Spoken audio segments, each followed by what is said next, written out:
Il n'y en a pas beaucoup qui ont changé l'histoire de la télévision, un avant, un après. Ça continue. Christophe de Chavannes, Sans transition, l'autobiographie publiée chez Flammarion. Bonjour Christophe. Mais bonjour, merci de me recevoir. Avant, après, je sais pas ce que ça veut dire, mais...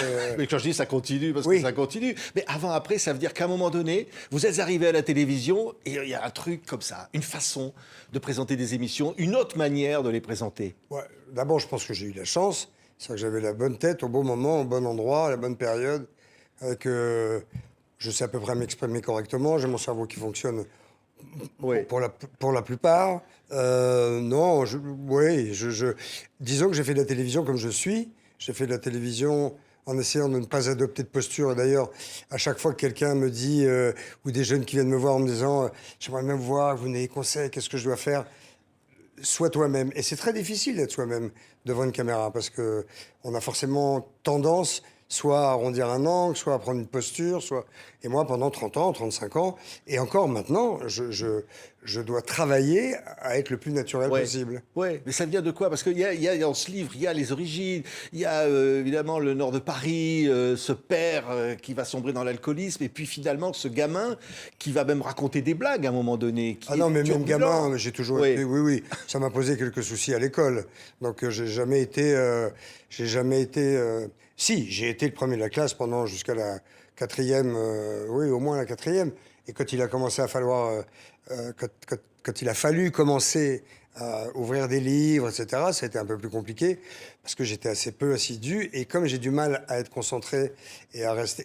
À l'époque, si le fameux TDAH dont on parle aujourd'hui avait été autant à la mode qu'aujourd'hui, j'aurais évidemment été diagnostiqué TDAH, c'est-à-dire enfant hyperactif, manque de concentration. Mais néanmoins, quand je fais quelque chose, j'essaie de le faire quand même jusqu'au bout. À fond. Puis alors des rencontres. Évidemment, il va y avoir Patrice Carmouze, avec qui vous faites la bringue. Et alors non, on fait pas... Oui. Enfin, le premier soir, on fait la bringue. C'est-à-dire, en fait, c'était l'ex-mari d'une bonne copine. Et elle me parlait souvent de lui. Et ça m'intéressait toujours, la façon dont elle m'en parlait. Je me disais, j'aimerais bien le rencontrer. Et un soir, on est allé à un dîner. Elle m'a dit, ah, ben, il va être là. Et puis, je me suis assis à côté de lui. Et puis, on s'est plus quitté. Et ça fait maintenant, je sais pas, 86, 7. Ouais, quand il était rédacteur en chef au quotidien de Paris, ça va être 86. Et puis après, on a beaucoup travaillé ensemble. Après, moi, j'ai eu des creux. Lui, il est parti travailler, il a fait d'autres choses. Et puis, on s'est retrouvés. Enfin, de toute façon, nous sommes amis et nous sommes encore en contact. Il était à mon anniversaire. Oui. Ça venait de loin parce que les premières apparitions à la télévision, bon, il y a des émissions, il y a Super Défi en 1983. Qui m'a valu un magnifique papier dans le Figaro. Ça, c'est intéressant de dire que dans le Figaro, ils écrivent alors animateur de quinzaine commerciale qui ferait mieux de rentrer chez lui. Oui, c'est un bon début. Comme quoi, le gars avait du pif. Il avait du pif, Ouais. Et alors, après... Mais ma mère était quand même très fière que j'ai un papier dans le Figaro. Oui. J'ai fait quand même Figaro. J'ai dit, oui, enfin, Ça, c'est ça, ouais. Le mec dit de la merde quand même. Enfin, c'est très mauvais. Et après ça, vous vous retrouvez à France Inter en attendant que la bande craque, parce qu'effectivement, vous êtes là pour uniquement si ça marche plus pour prendre l'antenne. Ça s'appelle les permanences d'antenne. Oui. C'est 121 francs bruts de l'heure, si mes souvenirs sont bons. Et je venais avec mes paquets de disques. Et avant moi, il y avait une émission dont je pense que c'était celle de Jean Garetto, qui était une émission emblématique d'Inter. Et avec le technicien, on mettait mes disques. Moi, je me préparais au cas où.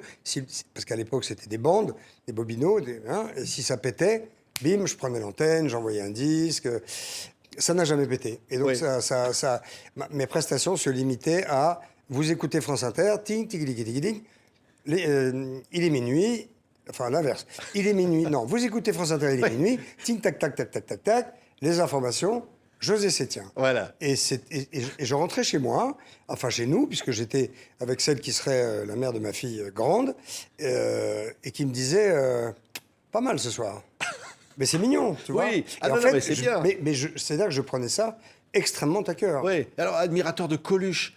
Vous écrivez à un moment, il m'a donné envie finalement de faire un peu ce métier. Ouais, mais... Je suis pas un gars idole, mais j'en ai eu deux qui m'ont fasciné. Dans deux choses totalement différentes, mais que j'ai réussi à faire dans ma vie. C'est à mon métier, c'est Coluche, et la course automobile, c'était Senna. Et j'ai eu la chance absolument extraordinaire de les rencontrer. Et rencontrer ces idoles, c'est rare. Et puis je suis pas... Voilà, j'ai pris une photo dans ma vie, une fois, avec un Polaroid de mon idole Coluche qui sortait de Bobino. Je devais avoir 17 piges. Et en plus, il a pu me la signer tout de suite. Et puis on s'est retrouvés... Oui. Des années plus tard, ouais, mais l'avant-veille de sa mort. Oui, oui. Mais alors, avant ça, il y a eu une mauvaise expérience sur scène. Oui, au gymnase. Il refuse de continuer son spectacle parce qu'il y a une Il femme était qui fatigué. rit avant. Alors, ça se fait quelque part, c'est choquant. C'est très choquant, mais il était fatigué, on va dire. Ouais. Il était dans un état qui n'était pas son état normal. Coluche, il brûlait la vie par tous les bouts. Et donc, il s'est énervé. Il y avait effectivement une femme qui riait décalé et fort, ce qui pour un type sur scène peut être très gênant, mais peut-être pas au point de dire, bon, voilà, elle s'en va ou moi j'arrête. Et il s'est arrêté, les jambes pendantes. La fille voulait pas partir. Il a été assez odieux. Et moi, j'étais invité par une jeune femme que j'avais rencontrée quelques jours avant. Et j'ai dit, va, on s'en va. Elle m'a dit, non, non, on peut pas, tu comprends, on a eu des places. Et je suis allé le voir, en fait. Il a dit, ah, les pauvres là-haut, descendez. Parce que les gens s'en allaient. Il a dit, partez, je vous rembourse, vous serez remboursé à la caisse. Donc les gens faisaient la queue pour être remboursés. Et les gens du haut sont descendus à l'orchestre. Et je suis allé le voir, je dis, mais tu peux pas faire ça, en fait. Nous, on est fans, on a un respect immense. Et là, ok, même si elle déconne, c'est pas bien. Il a dit, ouais, mais j'ai rien à foutre et tout. Et donc, et là, j'étais tout seul. Puis il y a 3-4 gars qui m'ont rejoint. Et gentiment, on lui tenait un discours de on t'adore, qu'est-ce que tu fais? On jette pas comme ça quelqu'un dehors. Et après, je l'ai rencontré parce que je faisais une émission d'été qui était ce qu'elle était, hein, qui s'appelait Toute folle de lui. Ouais. Il voulait plus la faire, l'émission, à la dernière minute. Il est venu, oui, mais Oui. quand il a vu l'émission, je comprends qu'il n'ait pas eu envie de Il la a dit, faire. non, je la fais pas. Non, il n'avait pas envie. Je n'irai pas. C'était un truc, il y avait des filles à moitié à poil dans le bassin. C'était un truc où, à l'époque, on passe ça aujourd'hui, je pense qu'on va en prison. Et toutes les filles étaient topless. Moi, j'étais au milieu, je faisais des interviews dans l'eau. Oh la vache! Oh, bah dis donc, il y a du matos. C'est des couvertures, hein. Oui, oui, j'ai bien compris. Et. Oui, c'était une leçon au fond, Coluche. Ah, je me rappelais plus que j'avais fait une couverture avec Stéphanie. Oui. Et puis, on m'a dit, il veut pas faire l'émission, mais il aimerait bien te voir. 2 minutes, et on est resté 4 heures dans ma loge. Et quand on est parti, il m'a pris dans ses bras, il m'a dit, on va s'éclater. Toi et moi, on va s'éclater. Et le surlendemain, il s'est tué sur une route de Provence. Oui, oui. Alors, les blagues. Mais c'est vrai qu'à un moment donné, vous allez monter sur scène pour faire des blagues. Il y a un moment où il y a quelque chose, il y a un déclic qui va amener à la télévision. C'est un truc qui se passe comme ça dans une vie. C'est un hasard. Ouais. Vous parlez du passé. Oui, de vous vous. parlez Comment futur. Non, mais je comment comprends pas. Il y a un moment, vous allez monter sur scène. Comment Non, mais parce Qui qu'à me parle l'époque, voilà, à l'époque, c'était les blagues. Quand je disais ça, le gamin, et qui à un moment donné va passer à faire une émission de télévision, première fois. Qu'est-ce qui C'est un hasard parce que j'ai fait Ouais. un casting à Avoriaz parce que j'avais pas une thune et que le casting disait 4 heures de radio par jour à Radio Avoria, 4 heures de radio par jour en échange d'un forfait, d'une paire de skis et d'un studio et de tickets resto pour bouffer. Ce qui m'allait très bien parce que j'avais pas les moyens d'aller au sport d'hiver. Donc je suis allé faire le casting à Avoria. Je n'ai pas été pris parce que le jury m'a pas pris. Mais quand je suis rentré à Paris, 2 jours après, j'ai eu un coup de fil d'un monsieur que je ne connaissais pas, qui me dit, je m'appelle Maurice Brozek, je faisais partie du jury. Moi, j'ai voté pour vous, je voulais vous prendre. À l'unanimité, ça ne s'est pas fait, mais voulez-vous faire de la télé? Oui. Voilà. Et j'ai fait Super Défi, qui était ce jeu où je devais commenter les premiers jeux vidéo, clic, clac, clac, clac, Pac-Man, crac, crac, crac, crac, crac. Passionnant, mais très compliqué à faire. Et en vrai, commenter ça, c'est affreux. Et puis, ça a démarré comme ça. Et puis après, j'ai été stagiaire à RTL. Après, j'ai découpé des dépêches. Après, j'ai fait des flashs de nuit. Après, j'ai fait des émissions de nuit, 5 minutes par semaine à France Inter. Et puis un jour, il y a mon copain Roger Isabelle qui a appelé son copain Deniso. On dit, je connais un petit mec qui sait faire plein de trucs, tu devrais le voir. Et puis, j'ai inventé la rubrique gadget. Et puis. Oui, Voilà. et puis, il y a le Christophe de Javad que j'ai devant moi, Ouais. qui se révèle dans ce livre, qui se raconte de manière intime. Et c'est vrai que, par Un exemple... peu pour la première fois, en gros. Oui, vous dites, au fond, même au niveau du fric, j'y comprenais rien. C'est-à-dire Ah, que l'époque, oui. je ne savais même pas ce que j'allais toucher, ni comment. Non, ni... c'est Oui. pas que j'y comprenais rien au point de vue du fric, mais j'y connaissais rien au point de vue du métier. C'est-à-dire que quand on m'a proposé mon premier salaire énorme, mais bon, qui était aussi 2h30 d'antenne quotidienne, etc., j'ai dit d'accord, c'était sur TF1. Avant, j'étais sur Antenne 2, sur France 2. Et j'ai dit d'accord, mais sans le budget des émissions. C'est pour montrer que j'étais pas tout à fait au fait du truc, parce que mon salaire ne couvrait même pas le budget d'une émission. Donc oui, j'y connaissais pas grand-chose. Je pensais pas devenir producteur. J'ai créé une boîte qui s'appelle Coyote, qui était faite au départ pour faire de l'incentive, du conseil en communication d'entreprise, parce qu'en fait, j'en faisais quelques-unes sur scène. J'apportais beaucoup de mes idées et de créativité pour les boîtes qu'il faisait pour Peugeot, machin, ouais, les grosses boîtes. Et je me suis dit, mais je vais faire moi-même, en fait, parce que tout ce que j'apporte, c'est lui Ouais. qui en profite, et moi, Ouais. j'ai mon petit cachet. Donc voilà, c'est comme ça qu'est né Coyote, et qui est devenu ensuite Ouais. le Coyote Non, mais- qu'on sait. Mais Enfin, c'est une petite boîte. Hein. Non, mais par exemple, Berlusconi, à un moment, vous propose un salaire énorme. Ouais. Et, 7 fois mon salaire. Mais il faudra être habillé en Smoking. en smoking. Et là, vous dites, ah ben non, le pognon, non, Non, pas de smoking. oui, c'est pas comme ça que ça se passe. J'en déduis ça. Mais en fait, il me dit, est-ce que tu portes le smoking? Je dis, bah oui, le 31, s'il faut. Non, tu portes le smoking. J'ai dit, bah je vous dis oui, une fois par an ou deux. Enfin, non, moi je te donne une daily show et tu portes le smoking. Je dis, bah non, je vais pas me mettre en pingouin tous les jours pour faire une émission de télé. Et il faisait la gueule parce qu'il n'avait pas tellement l'habitude que les gens lui disent non. Et il m'a dit, mais je vais te rappeler. J'ai bien vu qu'il ne me rappellera jamais. Mais je ne voulais pas présenter l'émission en Oui. smoking. D'ailleurs, tous mes petits camarades qui sont allés sur la 5 à l'époque et qui arrivaient comme ça, avec la 5 et tous en smoking, machin, avec toutes les falbalas et à l'italienne et tout ça, voilà, Mais c'était pas mon genre de télé, on va dire. Ouais, Ils sont tous revenus vite fait. Hein. Ouais, ouais. Mais par exemple, une émission avec Sophie Favier qui cartonne, deuxième numéro, vous dites non, stop, on arrête. Mais pourtant, TF1 vous dit non, ça TF1 voulait cartonne, on en m'enseigner, veut. vendre plus. Et vous dites non. Bah, parce que Ouais. l'argent. Alors, on va simplifier. Ouais. L'argent n'a jamais été mon moteur, voilà. Donc, quoi qu'il arrive, et d'ailleurs, je peux m'en grignoter les coucougnettes de temps en temps. Hein, quoi qu'il arrive, ça n'est pas ça qui va me faire un choix. Et comme l'émission, pardon pour ma voix, mais je suis un peu malade. C'est pour ça que je me suis mis un peu loin. Ouais, vous protégez. Ouais. Mais comme l'émission ne convenait pas à ce que je voulais qu'elle soit, c'est-à-dire un peu sensuelle, érotico-chic, et qu'en plus, il y a eu un petit souci en interne dans la réunion du lendemain, parce que comme ça avait fait 54% de part de marché, ça pouvait faire tourner les têtes de certains ou de certaines. J'ai dit, on arrête, voilà. Et j'ai appelé Moujotte pour lui dire que j'arrêtais. Et avant même que je parle, il me dit, c'était formidable, je t'en ferai en 20 de plus. Et j'ai dit, ah non, je m'arrête maintenant. Et ça, j'avoue qu'il ne comprenait pas. Et je pense que... Je pense pas qu'il y ait beaucoup de producteurs Oui. qui aient fait ça à Paris. Non, mais par exemple, dans notre cas, Stéphane Courby, vous l'avez avec vous, il s'occupe du Minitel. Il a commencé Ouais, son... il est devenu un des plus gros producteurs mondiaux aujourd'hui. Le plus gros producteur Ouais. du monde de télévision, on peut le dire. Oui, Et le plus donc, gros. il s'associe avec Arthur, et un jour, il vient vous Non, il vous s'associe. racheter. Non, il s'associe. Oui, mais il s'est associé avec Arthur parce qu'il m'a proposé de s'associer avec moi. Je n'avais aucune notion. Je n'ai pas fait d'école de commerce, et donc j'avais aucune notion véritable de. Donc il voulait 50-50 et je lui ai dit, écoute, je t'ai tout montré. On peut faire 51-49, tu vois. Donc 51 pour vous. Hein. Oui, mais en fait, c'est beaucoup plus important que ça pour quelqu'un qui sait ce que c'est. 51, c'est pas 50. Donc 50-50, c'est une vraie égalité. Industriellement, 51-49, c'est pas du tout la même chose. Il y a une majorité, par exemple. Voilà. Alors que moi, je n'y voyais simplement que je t'ai tout montré. Ça me paraît un peu normal d'avoir 51, tu vois, c'était pas... Et lui, il voulait 50-50, ce qui fait que finalement, il s'est associé avec Arthur. Et puis voilà. Et puis des années plus tard, il est revenu pour me proposer d'acheter fort cher ma société.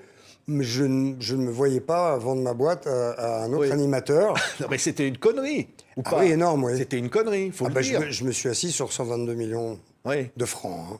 Mais c'est beaucoup d'argent. Mais c'est quoi? C'est l'orgueil? C'est dire non? C'est pas de l'orgueil, non, c'est... si, sûrement. Il y a une part d'orgueil.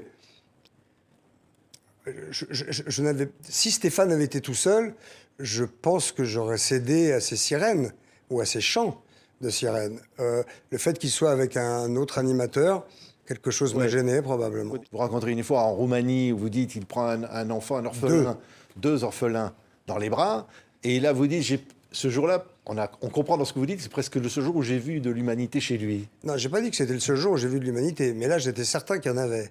Et c'est d'ailleurs la seule chose que je raconte sur lui dans le bouquin, parce que j'ai voulu que ce livre ne soit pas à la mode du bashing qu'on vit aujourd'hui. J'ai envie que ce soit un bouquin où je raconte de vraies histoires. Et après tout, même si j'ai eu des emmerdements avec l'un ou l'autre, ou si j'ai eu une embrouille avec celui-là ou celui-là, on s'en fout. Ce qui compte, c'est les choses importantes. Et il m'a envoyé un très gentil mot d'ailleurs avant-hier, mais je ne sais pas quel jour on est là, mais il m'a envoyé un gentil mot, mais Il y a une grosse émission de reportage qui est venue m'interviewer un jour sur Stéphane Courbet. On me l'a demandé 40 fois. Je suis le mec du PAF qui le connaît le mieux. Il a commencé. vous l'avez vu, il avait 12 ans et il était au Minitel chez moi. Il servait le café, quoi. Non, il était au Minitel. Et puis après, je lui ai montré comment on faisait l'émission. Et puis il a vite appris. Hein. Très, très vite. Parce que ça fonctionne très vite là-haut. Et j'ai raconté des choses, on va dire, techniques. Et puis j'ai raconté des choses, celle-ci notamment que je raconte, qui s'est passée en Roumanie quand je l'ai emmené voir après la chute des Ceausescu, l'état monstrueux dans lequel vivaient les enfants orphelins, puisque l'avortement était interdit. Et la contraception aussi. Et ils n'ont gardé dans le reportage que les choses touchy, sur l'argent, machin, de ça. Donc je m'étais promis de ne plus jamais parler de lui, ou en tout cas, ce que j'ai à dire sur lui, je l'ai dit là-dedans, parce que moi qui suis un peu hypocondriaque, j'étais un peu effrayé dans ces 12 mètres carrés avec 40 enfants éborgnés, la peau pourrie, du pipi, du popo, enfin, sur une dalle de béton. Enfin, c'était monstrueux, en vrai. Mais comme j'emmenais Stéphane partout avec moi, je l'ai emmené là aussi, parce qu'on m'a proposé de visiter ça. Voilà. Et je l'ai vu prendre un enfant dans chaque bras. Il y a un milieu de la télé, etc. On voit, il y a des pages. Patrick Lelay. C'était rustique. Oui, c'était rustique. Il y a quand même des moments, quand ça marche, ils sont à vos pieds. Non, vous êtes un génie quand ça marche. Ouais, un génie. Et puis, 2 jours après... Vous êtes une crotte. Mais ouais, pour être poli. Oui. Parce qu'il y a des moments, ça revient presque aux mains. Avec Moujotte ou avec... Non, avec le lait. Oui, avec le lait. Oui. Non, le lait ou les mains, non. Mais avec Patrick Lelay, c'était un homme très virulent. C'était un breton qui avait un caractère trempé, mais parfois qui ne se conduisait pas toujours très bien, notamment, enfin, avec les autres, je ne sais pas. En tout cas, moi, je parle chinois. Ça veut dire que moi, je suis le mec le plus gentil du monde, mais j'attends... Je suis fidèle, je suis pas menteur, je suis honnête, sincère, entier, je suis plutôt bienveillant, je suis plutôt dans l'empathie. Si je peux donner un coup de main, je le fais, enfin voilà.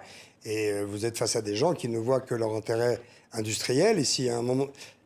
Et puis qui vous disent des choses qu'ils ne respectent pas forcément. Oui. Là, en l'occurrence, c'était pas industriel, c'était un autre cas, mais... quand on a eu cette histoire de procès, car j'ai eu un procès avec TF1, je lui ai dit, mais enfin, Patrick, tu peux pas me supprimer ça. On a topé, il y a un contrat, tu m'as donné ta parole, laisse-moi finir. Oui, dis-moi, moi, j'ai qu'une parole, c'est pour ça que je la reprends. Donc, je ne sais pas si c'est de lui, il paraît que non, mais en tout cas, quand vous entendez ça, vous dites, ouf, on n'est pas les mêmes. Oui. Moi, je donne ma parole, c'est ma parole. Donc, j'ai du mal à accepter qu'on me dise ça. À un moment, vous lui dites, Patrick, pardon de l'expression, tu penses avec ta bite. Je cite, c'est dans le bouquin. Oui, c'est violent. Oui. Mais c'est parce qu'il y avait une drôle d'histoire là-dedans. Donc j'avais une émission un jour, et puis je suis parti en vacances, j'ai vu que cette émission ne m'était plus attribuée. Je ne voyais pas pour quelle autre raison elle aurait pu être attribuée à la personne à qui elle a été attribuée. Donc c'est la raison pour laquelle je lui ai dit, moi depuis le début je te respecte, alors que quand tout le monde l'a vu arriver avec ses sabots de bâtiment, tout le monde a dit qu'est-ce qu'il va faire d'une chaîne.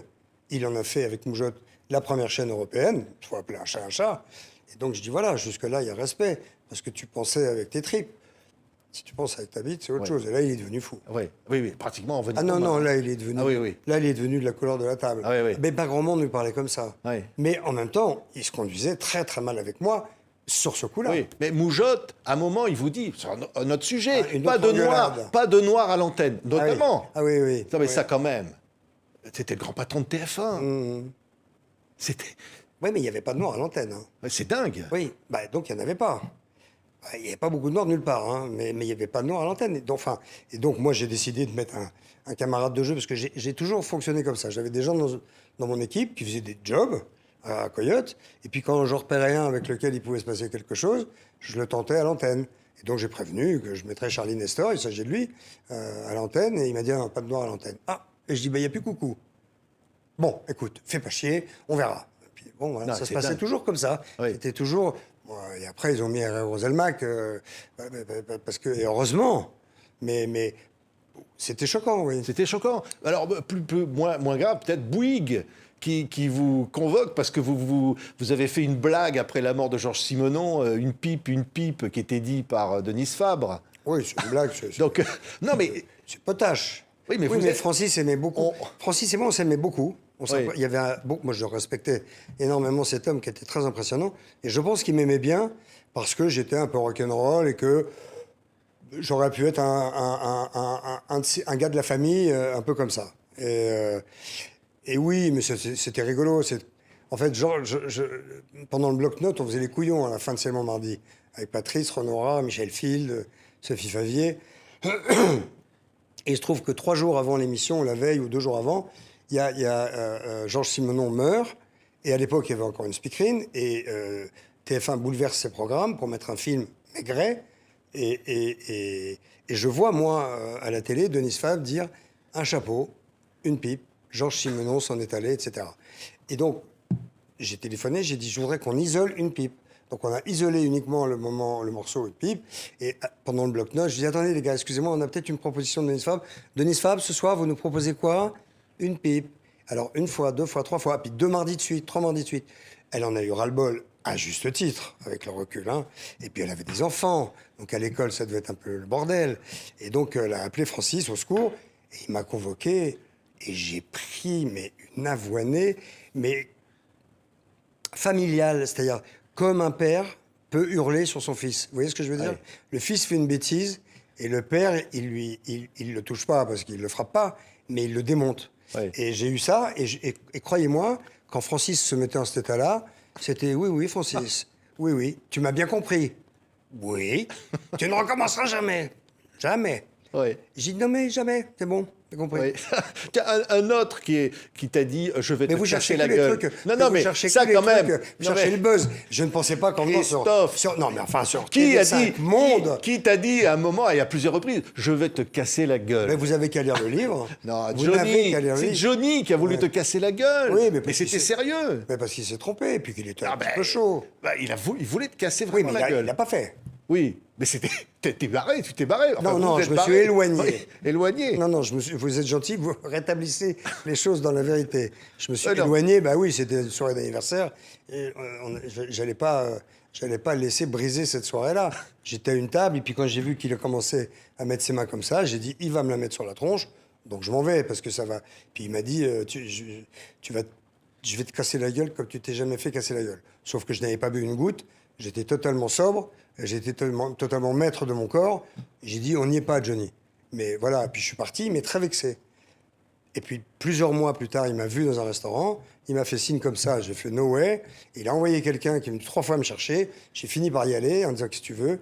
Il m'a dit, tu veux que je retire, c'est ça? J'ai dit, je retire rien. J'ai dit, mais moi, j'oublie pas. Ouais, tu veux quoi? J'ai dit, je veux rien, moi. Tu veux que je m'excuse? J'ai dit, c'est toi qui en parles. Et ben, il dit, d'accord. Et ben, je te présente mes excuses. Et j'ai dit, bah, tout va bien. Et après, on est restés très copains. C'était un type charmant, très gentil, qui s'était fait des histoires de jalousie avec Laetitia qui n'avaient pas lieu d'être. Et qui m'a offert un t-shirt des années plus tard que j'ai toujours chez moi, avec la tronche de Steve McQueen, et qui est très doux. Il y a un Christophe de Chavannes touchant dans ce bouquin. C'est gentil. C'est celui aussi de sa maman, la mort de ta maman. C'est aussi... Alors ça, je vais vous dire, ce que j'ai écrit, j'ai eu un peu de mal à l'écrire. Alors, je vais avoir encore plus de mal à en parler. Oui, la mort aussi. Tu as accident grave de moi, moto. j'ai cartonné plusieurs fois, oui.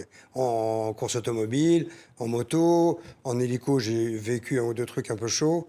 Oui, on va dire que la mort que je déteste, j'ai tiré pas mal de jokers. Ouais. Et à un moment, j'ai dit, il doit me rester moins en moins de jokers quand même. Ouais. Donc je me suis un peu calmé. À un moment, vous vous dites, quand je serai un jour au ciel, il y aura une génération de Chavannes qui passera à la télévision, et je regarderai ça de là-haut, et je me dirai tout ça pour ça. Alors, j'ai pas dit je regarderai ça de là-haut, mais je dis oui. On voit bien quand quelqu'un qui compte meurt, c'est voilà, 1 journée, 2 journées, et puis à part des phénomènes comme Johnny qui déplace des millions de gens sur son passage, mais oui, je pense que la télé a quelque chose, a ceci d'éphémère, que déjà quand on tourne le bouton du programme, elle est finie. C'est pas une œuvre artistique théâtrale, c'est pas un livre, c'est pas une chanson, c'est pas une pièce, c'est pas un film, c'est pas un tableau. Voilà, c'est que de la télé.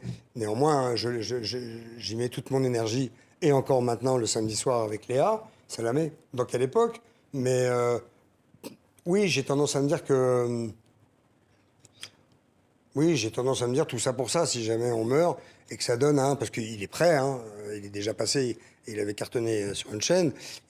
TF1 là, je sais, et je suis sûr que le jour où il m'en avoir une merde, ils vont mettre ça dans la machine, et puis voilà. Oui. Mais c'est la vie, c'est comme ça. Ça Il y a serait pas...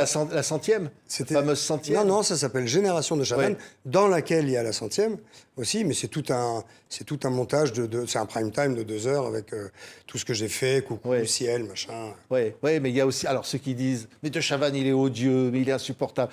Il y en a C'est qui ceux qui ne répondent. me connaissent Ouais. pas. C'est ceux qui ne me connaissent pas. Non, mais je le dis Ouais. très simplement. Je n'ai rien contre eux, à part qu'ils ont peut-être d'autres choses à faire que de dire des conneries.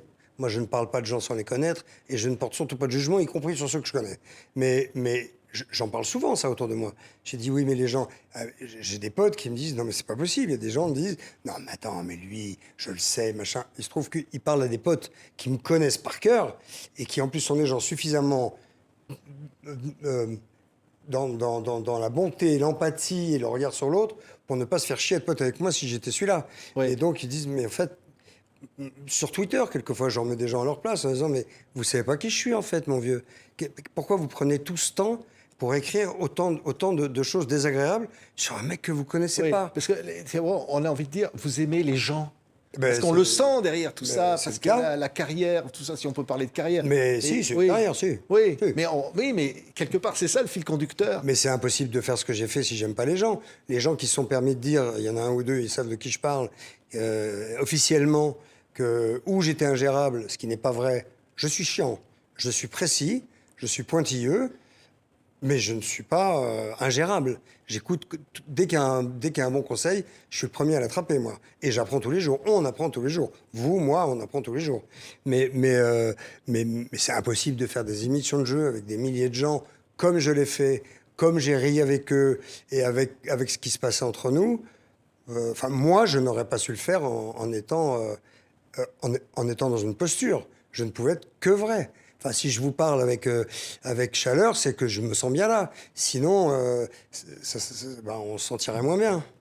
Merci Christophe. Sans transition, C'est gentil. autobiographie chez Flammarion. Très sincère et vrai. Oui, tout Comme est vrai. ça, voilà. Tout est vrai. Ouais. Merci d'avoir été avec nous. C'est gentil, merci de m'avoir invité.